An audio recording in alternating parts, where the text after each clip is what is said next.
Big Bang School reopening difficult to understand, Julian.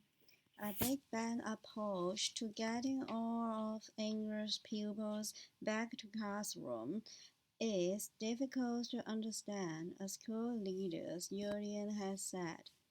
All schools in England are to reopen on 8th March as part of the Prime Minister cautions four-part plan to lift the coronavirus lockdown.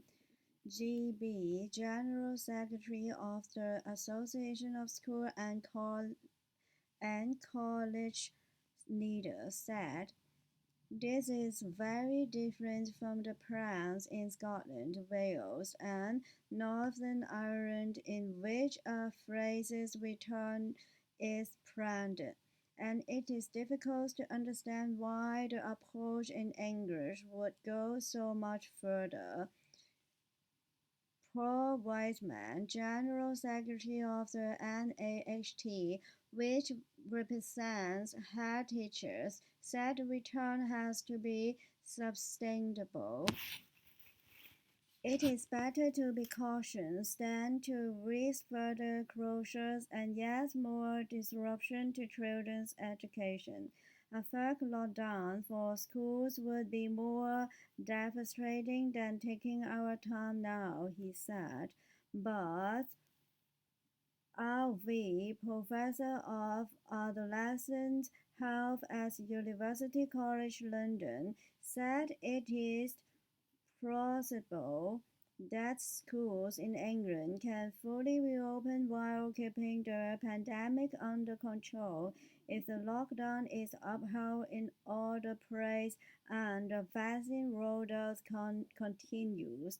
Reopening secondary fully brings the greatest risk for increasing infections, but may bring the greatest benefits for the mental health and life chance of our children, he said. Public lost the problem when it comes to rules.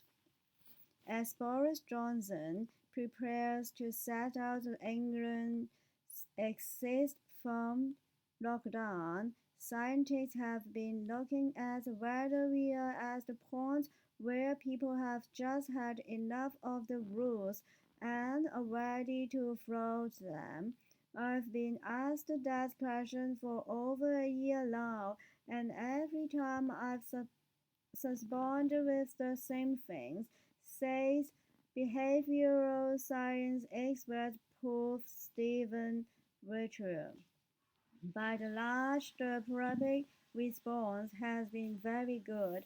The problem is lots of people were fully breaking the rules. When people can follow the rules, not only has compliance been high throughout, in many ways it is higher now than it was before in terms of things like social distancing, mask wearing, hygiene, and so on. The one place where it's lower is where things are difficult to do, and that brings me back to the issue of self-isolation. It is very difficult to do. You need support. So when we talk about behavior, we often think the problem is motivation. Actually, in the pandemic, more often it's been the lack of support. Prof. Richard, who sits on a subgroup of the government's scientific advisory group for emergencies, calls for greater support from the government, saying the country would be in a stronger position with it. "Let's stop seeing the problem as the problem," he asked. John Nevis considers closing more stores. UK retail giant John Nevis is considering closing more stores as it tries to cut costs and adapt to the rise in online shopping. Up to 8 more department stores may permanently close. On top of the 8 branches it shuts last year, which included two small travel hub stops at Heathrow Airport and St. Pancras Station. That could leave it with 34 stores, down from its current total of 42.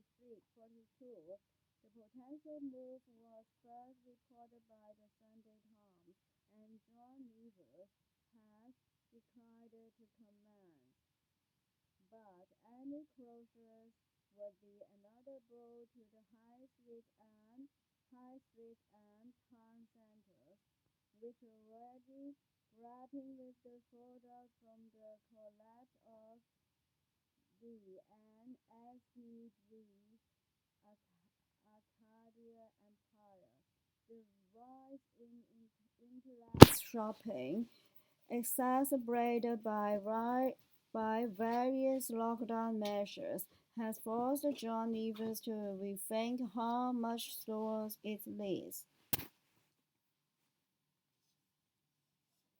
Debates ranged about spread of lifting lockdown in England. The debate within the Conservative Party about the speed of lifting lockdown restrictions in England is continuing to swirl. PMPMH, who chairs the COVID recovery group of lockdown sectors, says there is no justification for continuing with the restrictions beyond the end of April, when all over 50s should be vaccinated. Speaking on the BBC's P Live, Mr. H said the vaccines were a game changer.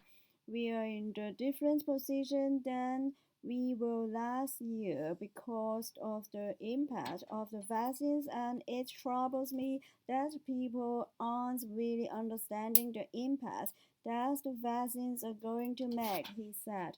But Labour MP MH told the program that vaccines were not the only issue that ministers had to think about when reviewing restrictions, and that infections, hospitalizations, and death rates all had to be taken into account. She wondered that hospitals were still under massive pressure and said H's position was driven too much by ideology. Ideology. Ideology. Ideology. Ideology. Because he does not want the government to interfere in people's day-to-day decisions, she said. She hopes the Prime Minister sticks to his cautious approach and doesn't give in to pressure from his statist. H said if the restrictions stay in place longer than is necessary, I'm afraid there are lots of people on forums who will discover they don't have a job, and there is going to be huge amounts of economic hurt and health consequences following from that, and we are going to be picking up the piece for years to come.